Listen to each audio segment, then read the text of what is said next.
Hey everyone, I'm here to talk about the very important topic of the future of leadership. It is November 2025, and we are stepping into a new paradigm in so many ways. I know that we've talked all this year about disruption and how things are changing, and Nestle let go of 16,000 employees overnight last month.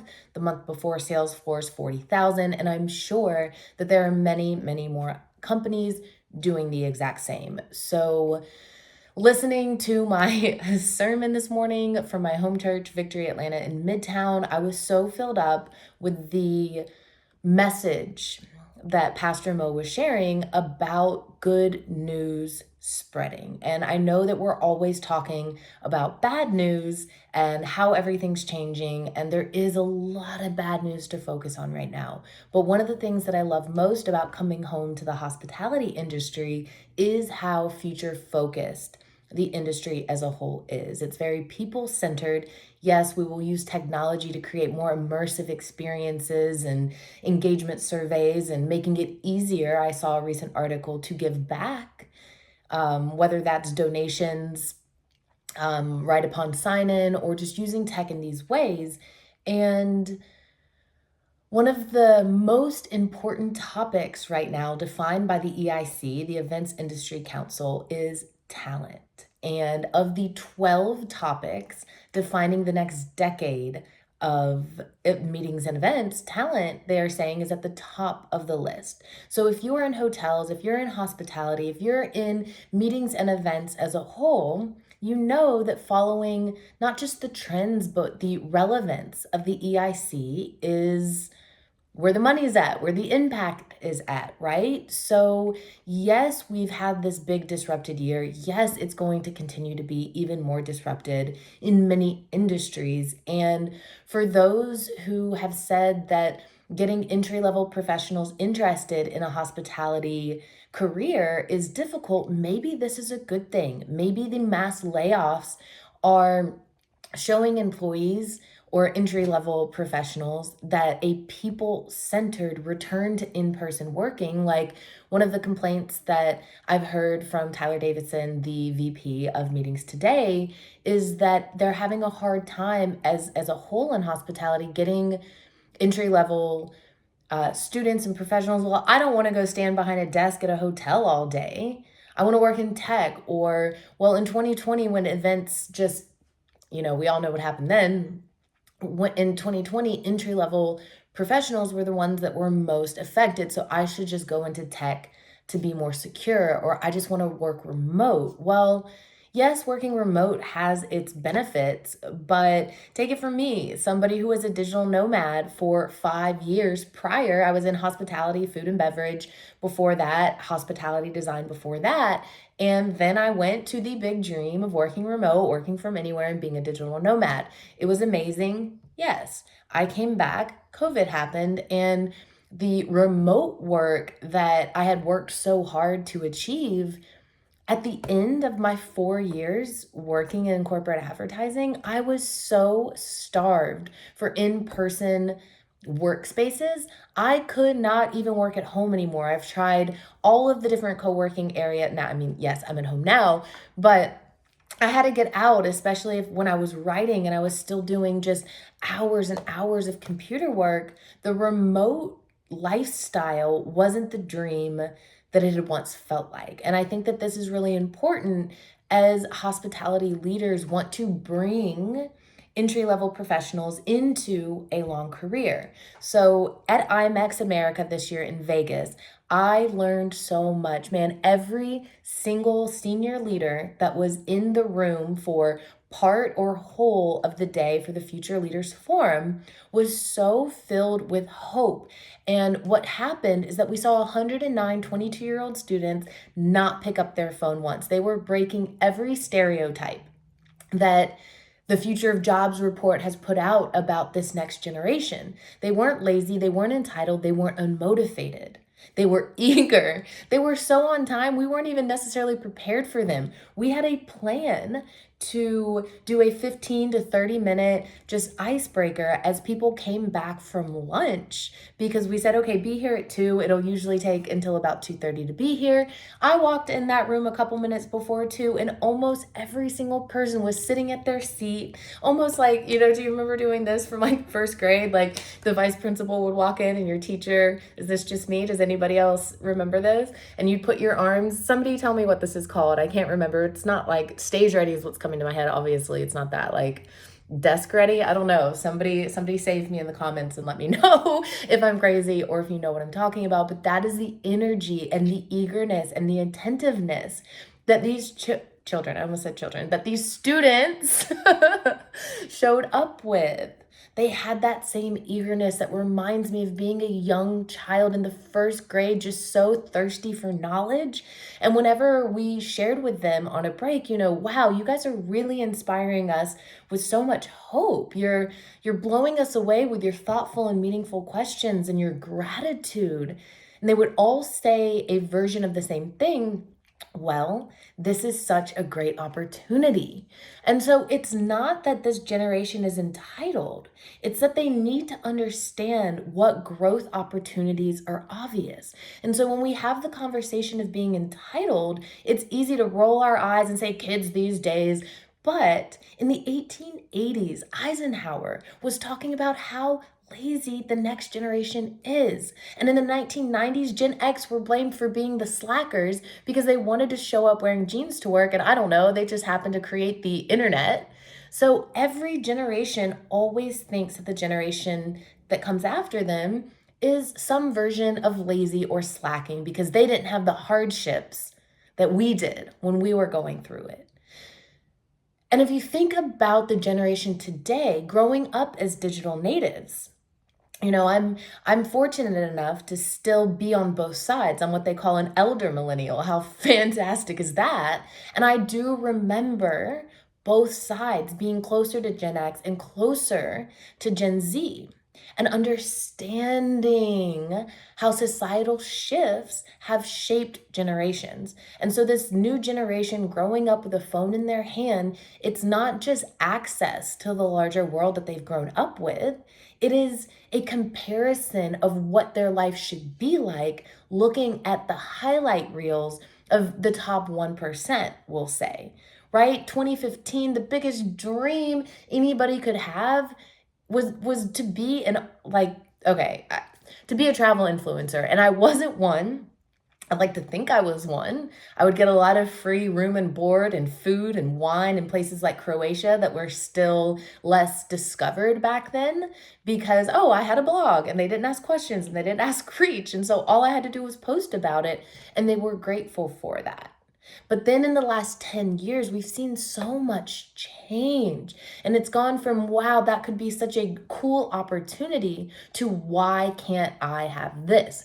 Now you factor in the rising costs of things. There was a event that I was at last weekend, and I heard about somebody's son who's 25 years old, has done everything right, saves his money, is making $70,000. So what is that? The top, I don't know, somebody in the comments, let me know what that math is. What would somebody at 25 who's earning $70,000, what top percent would that place him in? That's a good job with a good paycheck for his age. Now, he's not overspending money. He's living in an apartment with roommates to save money, and he could not even buy a vehicle. His dad had to co-sign on a truck for him. And so, yes, there is this generational dichotomy of, it's too hard today and kids are soft, and it is a very nuanced conversation. But in the end, the way that we're showing up to lead this next generation of talent directly impacts the output that we're giving from them. And so what we all saw was the process of connecting them to a larger purpose. Many organizations have vision statements and mission statements, but in the day-to-day operations, that purpose gets lost. And if you're not standing for something larger, this new generation does not care. They're not motivated by a paycheck that's not even enough to meet their basic needs most of the time, but they are motivated by purpose. by making a difference in this very messed up world that they've come of age in. They don't remember what it was like to run around in the streets until the street lamps came home and mom didn't know where we were and we were just out playing and running up gravel construction sites, falling down. Like it was a beautiful world that we all talk about with these rose-colored lens of nostalgia for those who remember. This generation didn't have that. So connect them to something larger and you see them plug in and engage in a different way. Or making sure that their unique purpose, their individual purpose of going behind a desk and standing all day to greet people, let them feel powerful and connected to a purpose. And sometimes this comes from more autonomy than maybe senior managers want to give. Maybe it's easier to think we should be micromanaging because that's the way things have always been done. But when we have a bit of autonomy that we give this next generation, things change pretty quickly. So we saw connecting them to purpose, which is the first part of the process. We saw changing how we lead. And I know that this is hard for a lot of us, and we don't want to open ourselves up to be vulnerable. I am telling you, this real talk and this transparency is the best way to engage your next generation. They don't want this performative polish. They want transparency. They want to understand your failures, your setbacks. They need real. One, to knock entitlement out of their head through comparison in the digital world, to see what it's actually been like for you, but they value connection at a level no generation previously has. And think about it, this AI revolution that we're going through right now, we've been able to see firsthand, especially in the meetings and events industry, how much that impacts the desire to connect more with humanity. We have seen that, and this generation is the exact same. They want authentic. I learned this when I was still in the corporate branding space. Doing my last project, there was a white paper on how the different generation has changed. Now, I've used this information for helping brands for the last several years. And now it's the same thing, whether we're talking about attendees at an event, whether we're talking about buyers from a brand, or we're talking about next generation talent, it's all the same. They value connection. So pull back the curtain and tell them what it was like. That inspires them more than anything, not ignoring the elephant in the room. I stood up there in front of them and I cannot believe the impact that I made in 5 short consecutive minutes throughout the day. And I know now looking back, it's because I gave it to them so real. Hey, guess what? You're going into a disrupted market. You don't want fluff and rah and it's going to be great and you can grow. You want to be acknowledged. You want to be seen for what it's like to be you right now. And I think that that's a fine line, talking about what it was like for us. But that somehow, that vulnerability, that connects people because they're going to hear what it's like for you and they're going to share, or maybe you need to encourage them, give them the platform to share what it's like for them. And yeah, people skills is a huge part of this. So if we can make for the third step of the process, what we saw proven at IMEX, if you can make opportunities obvious, the game will change. The way they show up will change. So start celebrating the stories that I know are out there of somebody who started as a valet, now is CEO or VP of Marriott. I'll have to get the exact stats and come back and talk about this again, because a webinar series that we're putting together with one of the event, I don't want to spoil anything or speak before it's too soon, but we're working on a joint collaboration on this topic, a future of leadership, and wanting to bring in so many of these success stories. But you can do that in your own organization right now. When I was still in branding again, one of the clients that we had, it's a huge $1 billion transportation and logistics company. They were having a hard time with recruitment and engagement. This was in 2021. So we put together an internal employee magazine for their 11,000 employees that celebrated career growth, that made it obvious. Within a couple years, they had skyrocketed to about 10 more new locations nationwide, additional states. They were up to 14,000 employees. So you can see that recruitment is possible, but we have to be telling different narratives. We have to be telling different stories. So connect them to purpose, lead with transparency and that hard thing, vulnerability, and make opportunities obvious. This is the 3-step process to engage your talent and bring out the best in them. And most importantly, for those of you concerned about your bottom line, saying, you know what, we've invested so heavily in culture and DEI initiatives and engagement surveys. Are you saying that was the wrong investment? No. Cool. Now we have some data. Now we're a bit more progressive, but you need to be changing how you're communicating, both from your leaders and company wide. What narratives are you celebrating and sharing, and how are you pulling back the curtain to be more transparent, right? So these things will help you save on your hugest bleeding problem right now, turnover.